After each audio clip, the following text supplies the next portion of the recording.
Hello everyone, in today's video, I'm going to show you how to set up session indicator on TradingView. First, open TradingView and load the chart you want. Next, click indicators on the top toolbar and search for session or session volume. Now, choose a session indicator you prefer, either the built-in session volume or a PineScript session indicator. Next, click the indicator to add it to your chart. Now, open the indicator's settings by clicking the gear icon next to its name.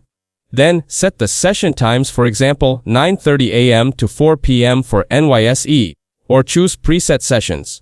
Next, adjust the time zone to match the exchange you're tracking, either exchange time or local time.